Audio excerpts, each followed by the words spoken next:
Welcome back to Access Anime. My name is Henshin Ikeda, and today I'll be doing a walkthrough and review of Magi episode 13. Now, if you remember from last episode, we find out the Deputy King is actually talking with Alibaba about the current status of Simbad. Now, we also find out the Deputy King has been leaking out information to the Fog Troop for good reasons, because he doesn't agree with how his brother's running the country, and how his brother's an actual sellout to the Ku Empire. Just thought I'd put that out there. Now, moving on past that, we found out Alibaba actually meets up with Chasm, or should I say Chasm steals Alibaba away from a crowd of people with tons of questions. Now we do find out Chasm is working with a guy by the names of Arms Dealer. Now this guy called the Arms Dealer, apparently he doesn't have, we don't know what his real name is. This guy's called the Arms Dealer. He's supporting Chasm's revolution. That's right, Chasm wants to have a revolution. That's the last resort he has right now. And we also find out this arms dealer is the one that's responsible for giving Chasm all these magical weapons, as well as funding and supporting, the revolution. And again, we know nothing about this dude, but Alibaba doesn't really like what's going on, so he disagrees, he will not join the revolution, and he puts his foot down. Finally, where has he been, Just putting that out there. Now, I should also point out Chasm doesn't agree with this and says next time we meet Alibaba, we're considered enemies. I'm like, wow, really? I was a little shocked, but I thought they were going to have a fight then and there. That would have solved the problem. If you're going to be enemies next time you meet up, just kill them there. Dead, done. Simple, right? But that's just me. But again, Alibaba is no longer friends with Chasm, they're now enemies. That ends that little scene. Now toward the end of the episode, we find out Alibaba seeks help from Simbad on how to properly use his Djinn, as well as gain more Magio. So I just thought I'd put that out there. So we do see Simbad training Alibaba and trying to power him up a little more. Now, eventually we do find out Alibaba has finally resolved himself. He's now more confident, he's done, he's good to go. He talks with Morgiana and then he ends up leaving, saying he's resolved, he's found his resolve, and he heads to the palace, all pissed off, all mad, raring to go, and that's where the episode ends. And I'll hold my final thoughts and rating at the end of the clip, so stay tuned, but let's dive right in. Now we open up this episode exactly where we left off. We see Alibaba heading to the palace. I was like, sweet, this is going to be amazing. Now he's heading to the palace, the guards stop him. Now he says he's the prince, and they're like, they don't recognize him as the prince, but instead the leader of the Fog Troop. I'm like, yeah, but he really wasn't the leader technically, he was the puppet.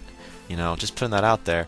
But again, there's a lot of mass people behind him, like riots, a mass of various people, and they're throwing crap at the guards. And they're like, okay, fine, we'll let you in, Alibaba, but no one else can go in. That was good enough. So Alibaba heads in, and before he heads in, he turns around, he uses his dagger, he uses Omon's power, and he turns into like a flame or something to get the crowd's attention. And he promises all the riots, all these people that he promises, and I quote, he wants to change the country. So he's not going to come back until the country is changed. He's going in there, and he has a goal in mind to change the country. And again, that's where we open up with. Moving on past that, now we are taken to a different scene with the Ku Empire princess. Now this princess is the same one that was kicking Alibaba's butt like in a couple episodes ago, so no surprise there. Again, we still don't know what her name is. Just putting that out there. I don't know what her name is, or maybe I haven't been paying attention, but I don't know what her name is. But again, this Ku Empire princess is talking with Kei Kuban, which is her subordinate, like one of her servants, about her political marriage. So she's the sucker that's going to be in this political marriage with the current king of Simbad. I don't really feel bad for her at all, because she gets what she deserves. I mean, that's what you get for siding with the Ku Empire, being born a princess in that particular era. So, sorry, too sad, so sad, too bad. But anyway, she's talking with Kei Kuban about this, and she brings up an interesting point. She mentions they could have used Hikyu, or Hakyu, depending on how you want to pronounce that character's name, for the political marriage instead of herself. But no, she is a genuine Ku Empire princess. She's trying to bridge the gap so the Ku Empire can expand their power more western, So I guess that kind of makes sense. But it's also kind of leaked out that she has a thing for Simbad, a love interest, and she's kind of sad to see that go because of the political marriage, but she's doing what's right, at least from the political standpoint. But love-wise, within her heart, she don't agree with this. She loves Simbad. But moving on to a different scene. Now we are taken to a different scene with the Simbad King, Abamid, if I pronounce his name right. But I'm just going to refer to him as the current king of Simbad because it's easier for me to remember. And this current king of Simbad is just checking out all of his wedding gifts or whatnot, and he finds out he's got all these new guys that join his group, and he makes them part of the elite guard. That's right, these are his new elite guard members. All these presents he's been getting, like these guys that were with the current princess of the Ku Empire that's going to be marrying him. those were her bodyguards. Guess what? Now they're part of his elite guards. I was like, wow. You don't even do an interview. You just hire these guys like they're going to follow your, every word. I'm not that stupid. I wouldn't do that. I mean, hey, whatever, man. You're just a little kid in a chair. At least that's how we see you. But moving on, we do find out Alibaba appears out of nowhere, and he's in the throne room. And it's like, finally, he makes the magical appearance. But the current king of Bolbad's pissed off. He doesn't want to have anything to do with this kid. So he challenges him. He says, he turns to, I forget, his left or his right, well, whatever side he turns to. He starts talking to the guy that's called the Banker, which again, we don't know what his real name is, but the Banker, who actually sides with the Ku Empire, if you didn't know that already. And he's like the medium between, the Bolbad and the Ku Empire. He's the, he works in economy with the Bolbad in general, so that's what he's in charge of, the economy.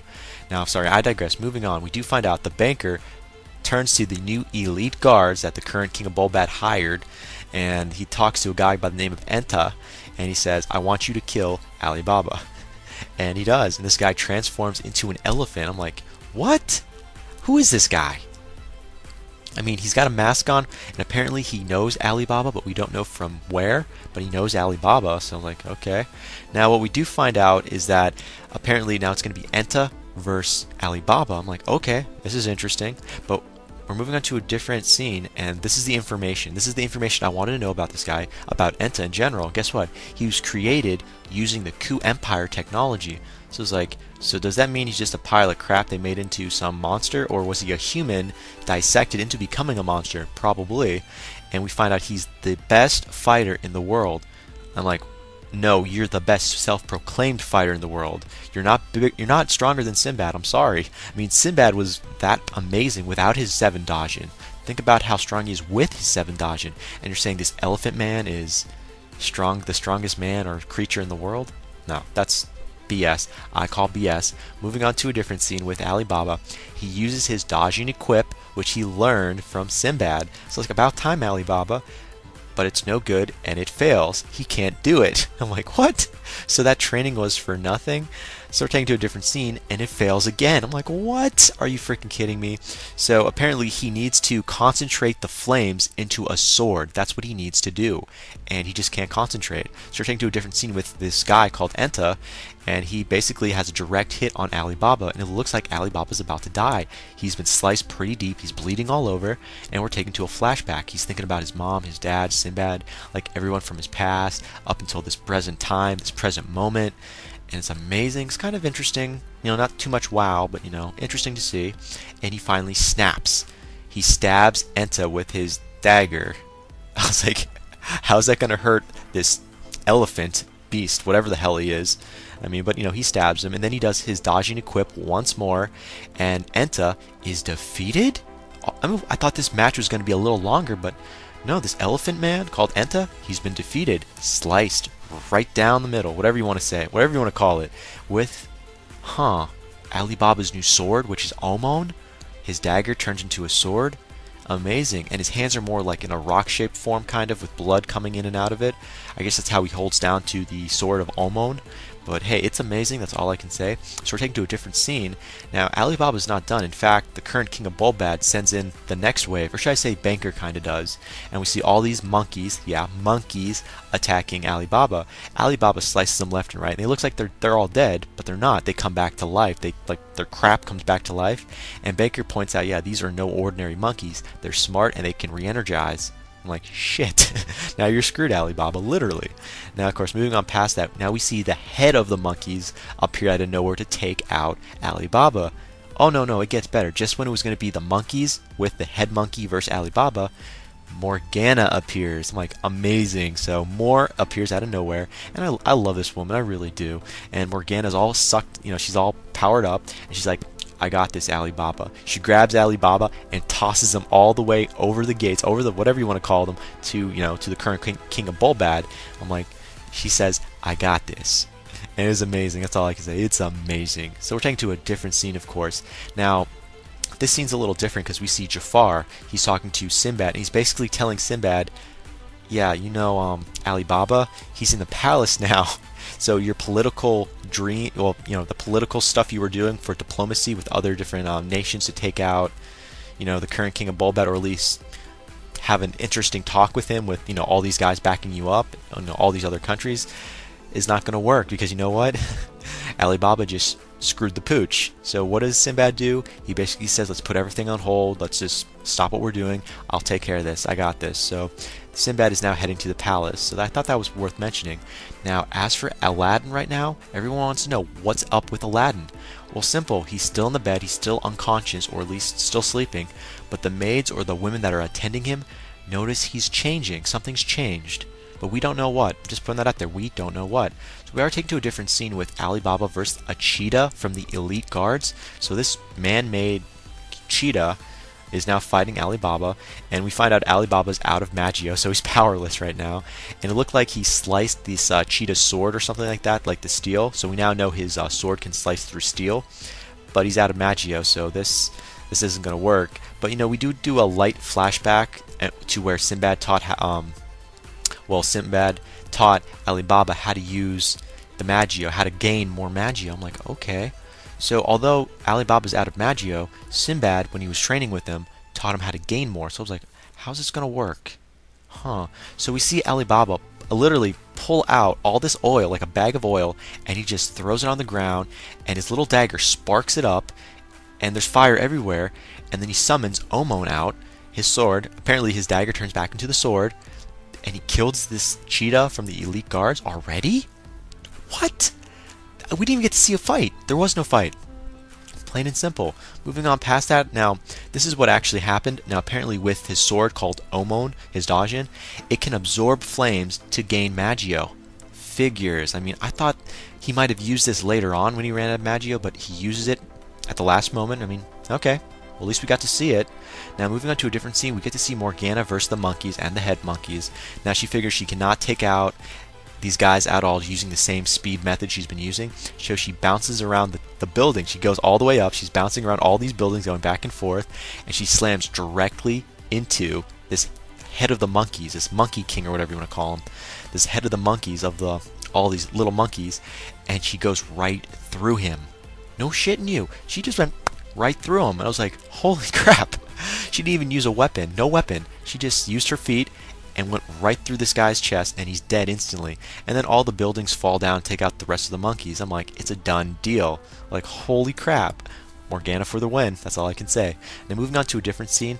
Now, we are taking to a different scene with Alibaba, and he's trying to make it closer to, I guess, the king in general. So he's now in the throne room. So Alibaba is now in the throne room, and there's the current king of Bolbad up on his high horse, literally, surrounded by guards below. And you're wondering, okay, what's going to happen next? He's out of Magio. Banker tells the king he's out of Magio. So then you see the current king of Bolbad basically tell all of the guards around him, because these guys aren't part of the elite squad. They're not elite guards. They're just regular palace guards, to kill Alibaba.